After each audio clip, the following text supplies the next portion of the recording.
Sa wakas, dumating na rin ang aking order. 5 araw talaga bago dumating. So, tingnan natin kung okay pa ba yung laman. Nag-crave kasi ako ng ah, Pinoy na lasa. So, yung aking kine-crave is yung pandikoko at yung hopia baboy. So, ayan yung ating in-order guys sa online. Meron kasi ako nakita, yung nag-browse-browse ako sa Facebook.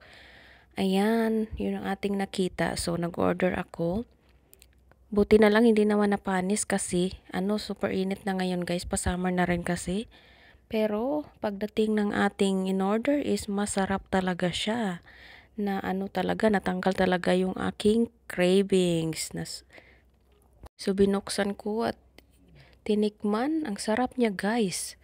Alam mo yun, yung pandikoko na yan, favorite ko yan noong sa Pinas pa ako. Yan palagi yung pinibili ko.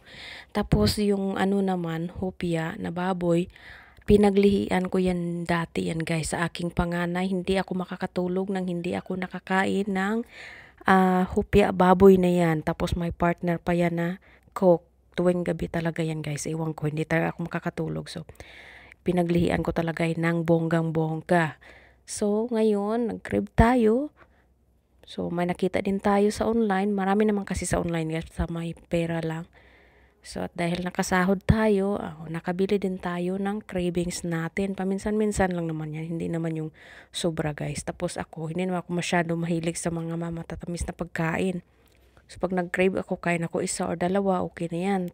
Tapos, ilagay ko lang siya sa refrigerator or i-frozen natin para pag nag-crave ako ulit, so kukunin ko na lang siya sa freezer. So, hindi na ako bibili ulit pa kasi 'di ba ang mahal kaya dito, tapos yung shipping pa.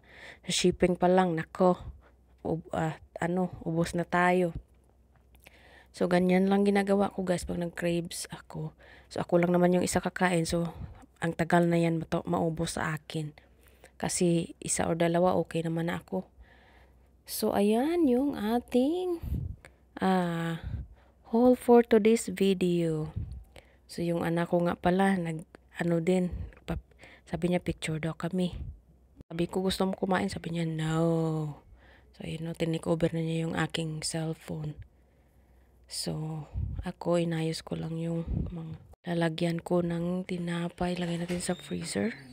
So, habang inayos ko yung aking tinapay guys, nilalagay ko sa freezer. Yung anak ko, nag-video-video pala ng sarili niya. Marunong na kasi iniwan ko yung cellphone ko nga nakabukas. So, nag-video-video din siya ng sarili niya. O, diba? Ang galing. Gusto din niya siguro mag-vlog-vlog pero hindi siya nagsasalita. Ay, nako tong batang to. So, ayan lang for today's video.